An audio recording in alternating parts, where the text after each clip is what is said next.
가운데 우리가 어떤 내용들을 좀 오늘 체크해 볼까요? 예, 일단 글로벌 증시 상황을 먼저 우리가 파악을 좀 해 놓을 필요가 있다는 건데요.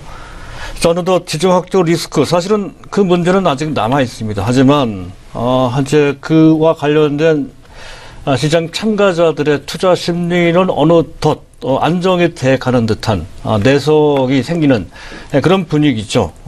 해서 현재 실적 시즌을 맞이해서 어느덧 미국 증시를 중심으로 해서 실적 장세로 넘어가는 그런 분위기가 좀 만들어지고 있습니다. 하지만 우리 시장을 보면 삼성전자 실적이 상당히 좋죠. 그럼에도 불구하고 수급 논리상 약세를 보이고 있습니다. 그런 가운데 그동안 코스닥이 상대적으로 그에 따른 수혜, 숨통의 투입 인서와 관련된 온기가 코스닥 시장 전체로 퍼지는 그런 상황이 어제까지 전개가 됐다가 오늘은 또 상황이 많이 바뀌고 있습니다.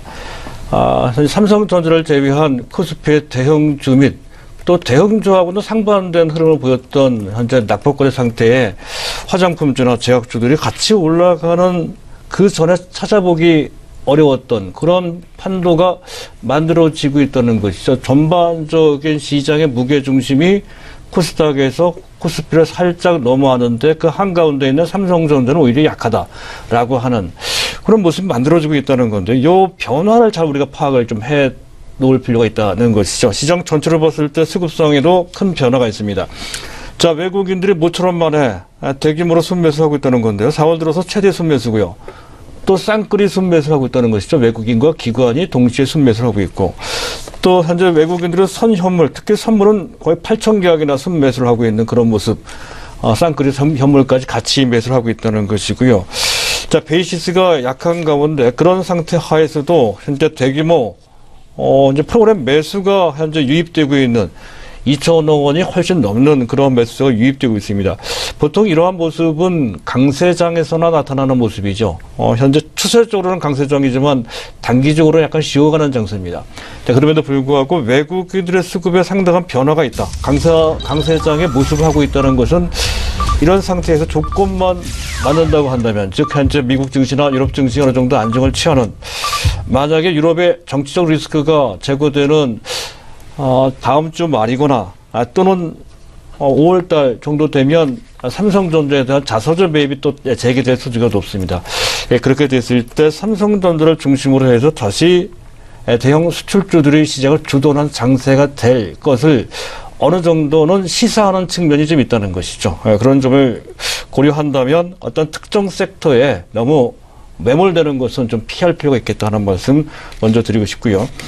자, 오늘도 환율부터 보도록 하겠습니다. 달러 인덱스나 유로와 같이 또 현재 엔달러 환율은 큰 변동 없이 박스권 내에서 조용하게 이제 움직이고 있는 그런 상태고요. 원달러, 원엔 환율도 또한 마찬가지입니다. 1142원, 또 원엔 환율은 1040권 정도 수준에서 비교적 안정적으로 최근 2, 3일 정도 현재 움직이고 있는 모습은 현재 지정학적 리스크가 이제는 당장 큰 문제가 될 것 같지는 않다라는 것을 반영하는 안정된 움직임이다라고 할 수가 있겠습니다. 위안화 가치 6.8792, 전일 대비 0.0128 위안만큼 올렸고요. 올렸다는 얘기는 위안화 가치가 내려갔다는 것이죠. 그 폭은 0.19%입니다. 자, 이것과 관련돼서 최근에 인민은행이 그동안 외환 규제, 당시 중국 같은 경우 외환 시장에 다소 불안하게 움직였고 실제로 위안화 가치가 크게 흔들리는 상황에 전개된 바 있었으며 한때 외환 보유고가 3조 달러가 깨지기도 했었죠. 그런 것을 방지하기 위해서 각종 외환 규제를 내놨다는 건데요. 한데 최근 현재 위안화 지급 제한 해제, 그중 일부 규제입니다. 그것을 해제를 했습니다. 그만큼 중국 입장에서 봤을 때에도 현재 상황이 나쁘지 않다는 것이죠. 환율이 안정돼 가고 있고 내부적으로 그네들의 지금 경기가 나쁘지가 않죠. 그래서 그런 것 등을 반영해서 일부 규제를 완화했다는 것은 전체적인 시장 흐름에 긍정적인 그런 영향을 미칠 것으로 판단되는 것이고요. 또 한 가지 골드만삭스에서 달러와 관련된 스탠스를 좀 바꿨습니다. 작년 현재 4분기 때부터 강하게 그들이 주장을 했던 것은 이런저런 이유로 해서 금년 말까지 달러 가치는 급등을 할 것이다라고 하는 글로벌 IB 중에서도 가장 강달러에 현재 베팅을 했던 현재 주체가 바로 기관이 바로 골드만삭스입니다. 골드만삭스가 강달러 베팅을 포기했다는 소식이 전해지고 있죠. 포지션을 급작스럽게 변경을 했습니다. 이유는 간단합니다. 자, 최근에 미국 경기가 크게 나쁜 것은 아니지만 전체적으로 그 상승 탄력이 약간 둔화되는 듯한 그런 모습이 나오고 있고, 반면에 미국 외 다른 지역, 유럽을 포함해서 일본이 상당히 가파르게 좋아지고 있습니다. 또 중국도 상당히 좋죠. 그래서 미국 외 주변 국가의 경기가 좋아지게 되면 달러가 강해질 이유가 반감이 된다는 거죠. 그런 것이 가장 크게 작동되고 있고, 또한 트럼프의 정책 추진에 상당한 차질이 생기고 있는 그런 상태. 트럼프 랠리의 상징은 강달러였다는 건데, 정책에 차질이 생겼다라고 한다면 더 이상 강달러로 나갈 이유가 없어지는 것이 되겠죠. 또한 트럼프 정부 자체가 트럼프 대통령도 마찬가지지만 강달러를 현재 원하지 않고 있다는 것도 작용되는 것 같습니다. 이런 상황이라고 한다면 금리 인상 추세가 계속 현재 이어진다고 하더라도 지금 현재 강달러로 지속되기는 좀 어려운 측면이 있다. 이렇게 보고 강달러 포지션을 좀 바꾼 것이다.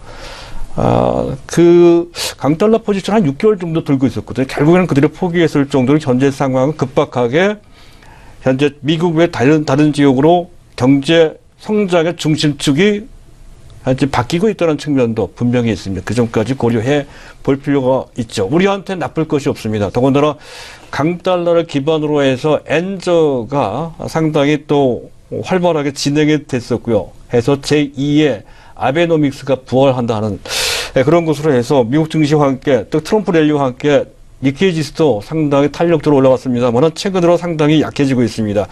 엔저를 기반으로 한 아베노믹스도 이런 상황이라고 한다면 더 이상 힘을 발휘하기가 어려운 측면이 있다는 것이죠. 엔저가 더 이상 진행되지 않을 것이다 이렇게 볼 수 있는 그런 상황입니다. 그렇다고 한다면 엔저와 즉 일본과 경합도가 높은 우리나라 수출 산업 중에서도 가장 그 경합도가 높은 분야는 자동차 쪽이죠. 최근 실적이 좀 저조해서 주가가 깊은 조정을 좀 받고 있습니다만은 적어도 이런 정도라면 어느 정도 그를 기반으로 해서 물론 환율이 전부 다 오늘 반등의 원인이 되는 것은 아닙니다. 하지만 그중 일부로서 반등의 계기로 작동되는 듯한 그런 상황이고요. 또 현재 자동차 관련주 중에서 자율주행과 관련된 만도 같은 종목들도 기회를 잡을 수 있을 것으로 여겨지는 그런 상황이 전개되고 있다 하는 것까지 보실 필요가 있겠고요. 국채 가격입니다. 미국 국채 가격이 2.09% 수익률이 전일 대비 2.8 베이스 포인트 0.028% 포인트만큼 올라갔습니다. 약간 안정을 시유하는 모습이죠. 반면에 우리나라 국고채 금리는 2.144 전일 대비 0.03% 포인트만큼 내려서 그 스프레드가 거의 제로까지 줄어들었다가 다시 정상적으로 안정화되는 그런 모습을 보였다는 것은 시장 흐름으로 봤을 때, 금융시장 흐름으로 봤을 때 일단 긍정적인 시그널로 볼 수 있겠고요. 자, 금값은 6일 만에 내려왔습니다. 금값이 가파르게 올라가는 것은 바람직하지가 않죠. 잠깐 금값과 관련된 추이를 보도록 하겠습니다. 금값이 금년 초반부터 사실 작년 연말부터입니다.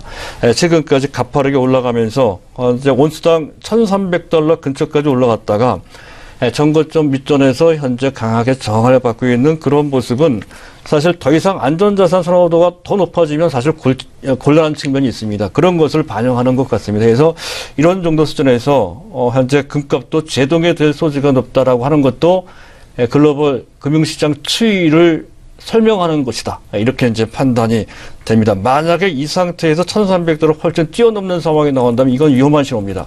그런 것까지 함께 양쪽을 보면서 보실 필요가 있겠다는 것이고요. 고리값은 큰 변동이 없는 그런 상태고요. 자, 그리고 유가입니다. 유가가 다소 우리가 좀 살펴봐야 될 필요가 있는 그런 변수가 되겠습니다. 간밤에 하룻밤 사이에 무려 3.8%나 대폭락을 하면서 50.44달러 정도 수준.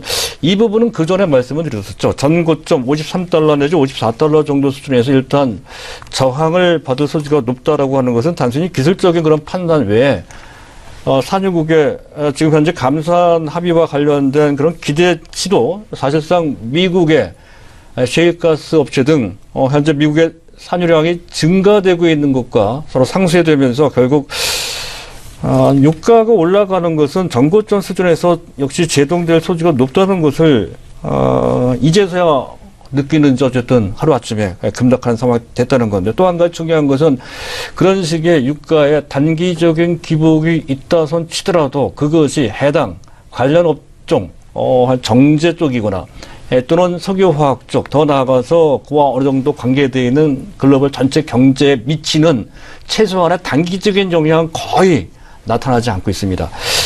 그만큼 시장이 어느 정도 건강해졌다는 측면이 있다는 것이죠. 따라서 유가를 대해서 설명을 드리고 있습니다만, 이와 관련돼서 너무 예민하게 반응하는 것은 좀 피할 필요가 있고, 단지 약간 섬세하게 해당되는 섹터, 정제 쪽이거나 석유화학 쪽의 실적 추이, 특히 해당 주요 품목의 마진 추이는 우리가 파악해 둘 필요가 있다는 건데요.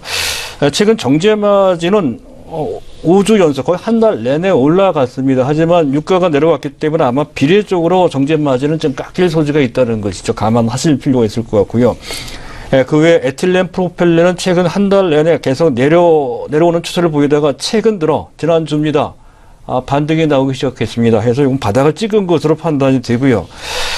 그리고 현재 ABS나 PBC 같은 경우 여전히 건전한 그런 상승세를 유지하고 마진을 얘기하는 겁니다. 상승세가 유지되고 있다 하는 건데, 이것은 중국의 건설 경기와 관련되어 있는 것 같습니다. 해서 그 부분은 계속 긍정적으로 볼 필요가 있을 것 같고요. 그리고 부다디엔이나 BD는 부다디엔입니다. SBR은 합성 고무를 뜻하는 겁니다. 또 화섬 원료는 추세적으로 약세를 보이고 있는 그런 상황이 아직까지는 특별히 어떤 변화를 보이지 않고 있습니다. 지속적인 약세를 보일 가능성이 있는 그런 섹터다 하는 것이고요. 그와 관련된 해당 종목들의 실적과 그에 따른